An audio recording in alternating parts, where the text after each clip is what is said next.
Let's discuss about fluid pressure due to gravity. To understand, let's again take up the situation in which a liquid is filled in a container. Say this is a glass container which I am drawing, and in this container a liquid is filled, say up to its top, and the height of the free surface of liquid above the bottom is say h.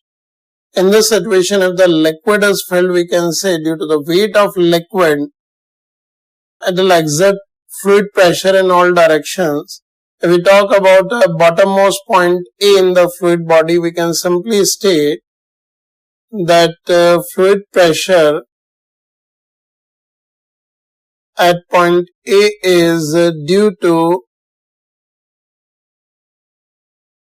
the whole weight of liquid.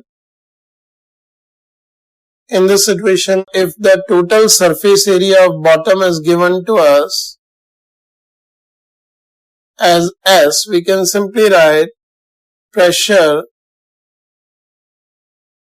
at point A is this. Pressure at point A can be written as total weight of liquid mg by S. If we talk about m as total mass of the liquid, that can be written as hs rho, as height multiplied by the base area is the total volume of this container. If we multiply it with the density rho of the liquid, it is the mass of liquid multiplied by g is the weight divided by s. In this situation, s gets cancelled out and you can see pressure at A can be written as h rho g. This is quite an important expression which you might have studied in your early classes also. Here we can simply state h is the height of fluid column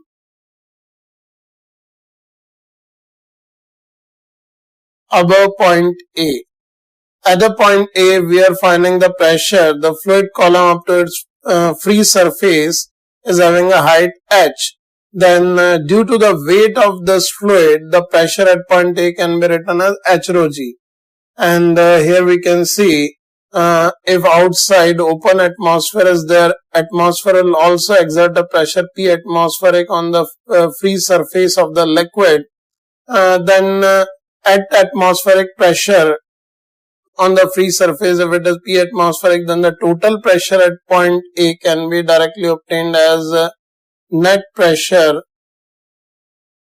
at point A can be given as PA total or PA absolute can be given as P atmospheric plus h rho g, where h rho g is due to the weight of the liquid column, or it is fluid pressure due to gravity, which is also termed as gauge pressure. Gauge pressure is basically the pressure due to just gravity or due to the weight of the liquid, and net or absolute pressure can be calculated by adding atmospheric pressure into it, because net pressure at point can be altered by applying an additional force other than weight also. As just now we have seen that pressure at any point in a fluid body due to its weight can be written as h rho g. Say we are given with a container and in between say we are having a point x which is at a depth h below the free surface of the liquid. In this situation, pressure at x will only be due to the weight of liquid or fluid which is in existence above the point x. So we can simply state pressure at x can be written as, if it is open to atmosphere, P atmospheric will be the pressure acting on the fluid surface. So net pressure at point x can be written as P atmosphere plus h rho g. And if we talk about this pressure at point x will act in all directions like this. Or you can say the point x will be experiencing an inward compressive force from all of the surfaces of the molecule present at x. And due to that force, the net compressive pressure at point x can be given as Px, or it can be written as fluid pressure at point x which is acting in all direction at this point. So if we keep any solid object in contact with the point or the liquid particle at x, we can say it will exert the force normal to the surface of solid which is kept at point X, which we have seen. Like if we just place a cube over here, then at this cube on all of the surfaces we can say the fluid will be exerting a force in inward direction. Similarly, if say we consider a cylindrical object inside, then on the top surface it will be acting in downward direction. Force due to the liquid pressure or fluid pressure at the bottom face will be in upward direction, and on its lateral surfaces it will be acting in radially inward direction at all the points of the lateral surfaces. So this is the way how fluid pressure is distributed, but at any point of the fluid body, fluid pressure is due to the fluid column height above that point up to the free surface of liquid. We can also discuss one point which is quite useful in future, that is fluid pressure does not depend on shape of vessel. As we have just now discussed that a fluid pressure at any point X in a fluid can be written as P atmospheric plus H rho G, where H is the height of a free surface of liquid above the point where we are finding the fluid pressure, that is at point X. Let's discuss a situation here. In this situation, you can see there is a vessel at which there are 4 different types of tubes connected. One is a narrow, other is a zigzag shaped, other is with 2 balloons, and one is a broad tube.